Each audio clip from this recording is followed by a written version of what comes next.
Hahaha, apa kabar sahabat artikel view? Kali ini saya akan membacakan lanjutan alur cerita kisah CO muda berpura-pura culun. Tapi, sebelum mendengarkan kisah ceritanya, silahkan cari posisi yang nyaman dan jauhi keramaian. Dan jangan lupa pasang headsetnya. Dan inilah alur cerita kisah CO muda yang berpura-pura culun. Episode 280. Kisah CO muda yang berpura-pura culun. Hangyang Auction Co., Ltd. memiliki pengaruh besar di Bandung. Dapat dikatakan sebagai perusahaan lelang terbesar. Memiliki cabang dan rumah lelang di banyak kota-kota besar, keuntungan seperti air yang mengalir mencapai puluhan miliar. Dan bahkan banyak peninggalan budaya dan barang antik mengalir keluar dari perusahaan lelang. Yang memiliki posisi luar biasa dalam industri lelang.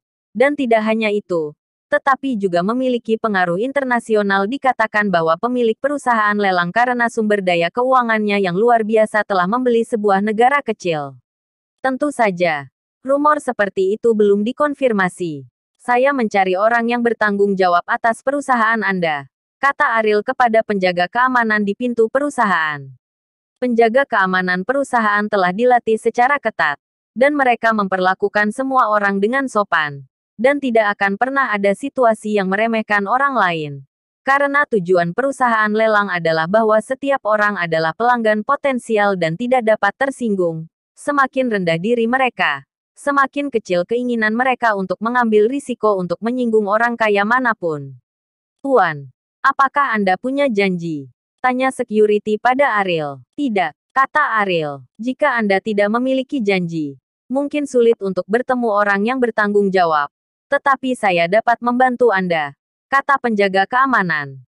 Ariel sedikit terkejut dengan sikap satpam itu.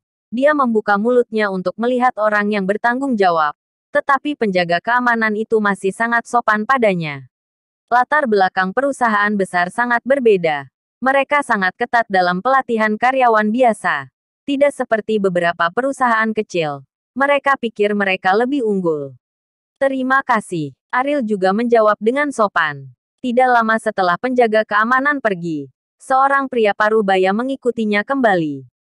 Halo, saya orang yang bertanggung jawab atas cabang Pulau Bali. Mikael, mengapa Anda mencari saya? Tanya Mikael. Saya sangat tertarik dengan kalung keabadian yang Anda miliki di sini. Tetapi saya belum pernah mengikuti lelang. Jadi saya tidak tahu prosesnya. Mungkin perlu memverifikasi asetnya. Kan? Tuan, silakan ikut dengan saya. Mikael berkata sambil tersenyum. Mereka yang berani tertarik pada keabadian harus memiliki kekuatan yang baik. Secara alami, tamu terhormat seperti itu harus dibawa ke ruang VIP untuk menerimanya. Ketika mereka tiba di ruang VIP, Mikael menjelaskan kepada Ariel, adapun verifikasi aset, itu sebenarnya dapat dilakukan di tempat. Tetapi karena Anda ada di sini secara langsung, saya dapat memberi tahu Anda aturan pelelangan. Silakan, kata Ariel. Kursi di tempat lelang dibagi menjadi 5 area. Di antara kursi VIP teratas, asetnya harus melebihi 1 miliar, dan Mikael belum berbicara. Ariel memotongnya, mengeluarkan kartu bank dan berkata, saya harus memenuhi syarat untuk duduk di posisi VIP teratas. Setelah Mikael mengambil kartu bank, dia menyerahkannya kepada asisten cantik di sampingnya, dan berkata sambil tersenyum.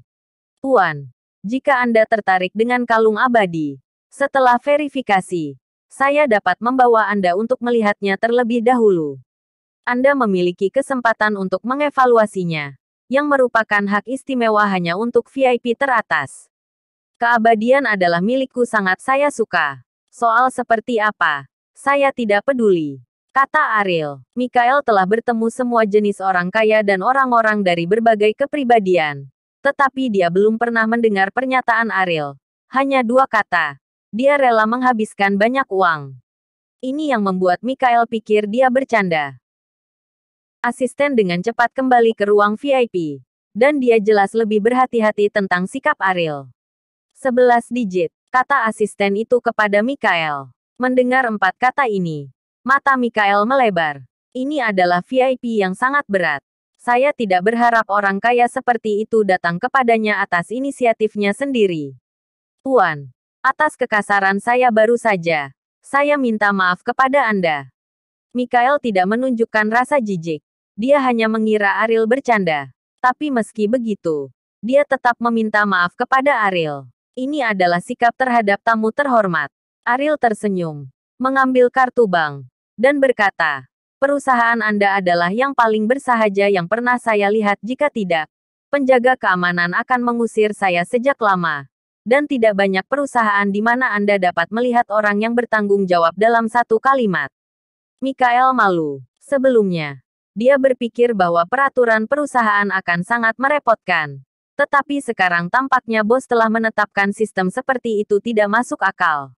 Jika Anda menyinggung tamu seperti ini, kerugiannya tidak terbayangkan. Perusahaan berkomitmen untuk melayani setiap pelanggan dengan baik. Itulah yang harus kita lakukan. Jika Anda memiliki kebutuhan lain, Anda dapat menanyakannya sekarang, dan saya akan mencoba yang terbaik untuk memenuhinya. Mikael berkata, tidak, saya sudah mendapatkan posisi VIP teratas. Apa yang tidak bisa dipuaskan? Ariel tersenyum. Seharusnya, Mikael berulang kali mengatakan bahwa dia masih mengagumi orang-orang seperti Ariel yang kaya tetapi tidak berpura-pura. Tidak seperti beberapa orang baru. Dengan sedikit uang, dia masih terlihat seperti diseret ke langit. Aku pergi dulu. Mikael dan asistennya menemani Ariel ke pintu perusahaan dan melihat Ariel pergi. Tuan Mikael, pemuda ini tidak terlihat seperti orang kaya ketika dia berjalan di jalan. Asisten itu berkata kepada Mikael, semakin kaya orang, semakin rendah dia. Tetapi dia terlalu kaya. Dan dia masih sangat muda. Dia tidak tahu tuan muda keluarga mana dia, kata Mikael.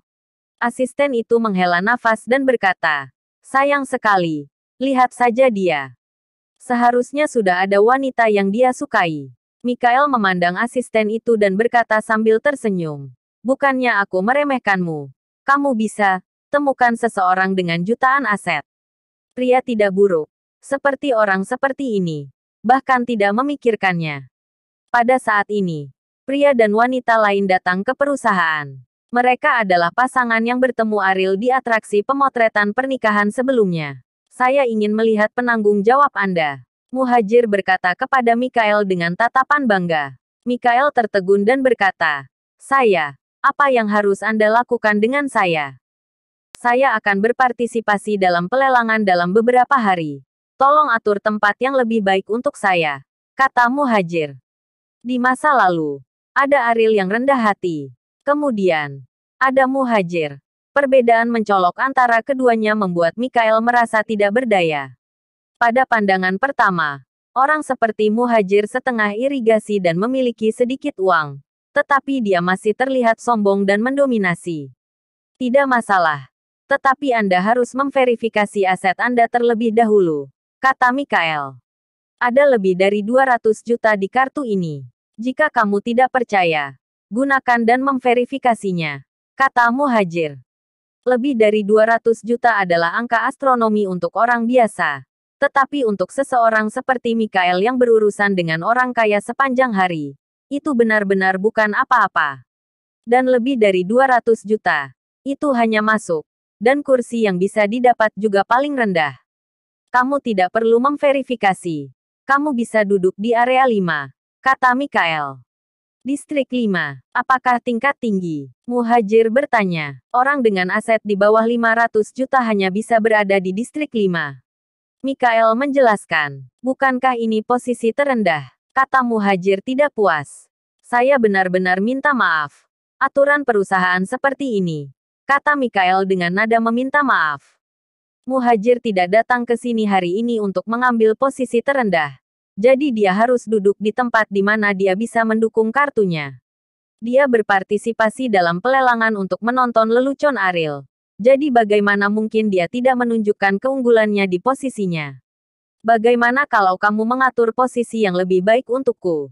Dan aku akan memberimu sesuatu yang bagus. Kata Muhajir, jika ingin mengambil area keempat, bukan tidak mungkin. Tetapi Anda harus memastikan bahwa Anda mendapatkan banyak. Terlepas dari nilai lotnya. Kata Mikael, area 5 sebenarnya adalah tempat bagi orang untuk menonton kegembiraan.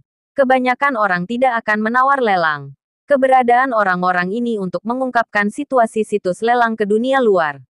Karena orang-orang kaya dan baik yang sebenarnya tidak akan mempublikasikan hal-hal ini. Untuk mengungkap kisah dalam lelang dan meningkatkan pengaruh perusahaan, harus ada orang-orang seperti itu yang ikut bersenang-senang. Oleh karena itu, satu-satunya cara bagi Muhajir untuk meningkatkan level kursinya adalah dengan menawar. Tentu saja, aturan semacam ini ditetapkan untuk orang-orang dengan aset yang tidak mencukupi seperti Muhajir. Dan orang-orang kaya itu, apakah mereka menawar atau tidak, memiliki potensi kekuatan untuk duduk di posisi peringkat yang lebih tinggi. Kalimat ini membuat Muhajir ragu-ragu, karena tidak ada batas atas lelang. Dan bahkan jika itu adalah lelang yang tidak populer, itu mungkin tidak bisa menang dengan harga rendah, yang merupakan risiko besar. Apakah kamu masih ragu-ragu? Apakah kamu tidak ingin aku bertarung untuk wajah ini? Cynthia menatap Muhajir dengan tidak puas. Dia pernah kalah sekali di gaun pengantin. Dan dia tidak ingin kalah lagi di pelelangan. Oke, aku setuju. Bukankah hanya membeli satu hal? Tidak bisakah aku membelinya? Muhajir langsung setuju melihat ketidakpuasan Cynthia. Bersambung.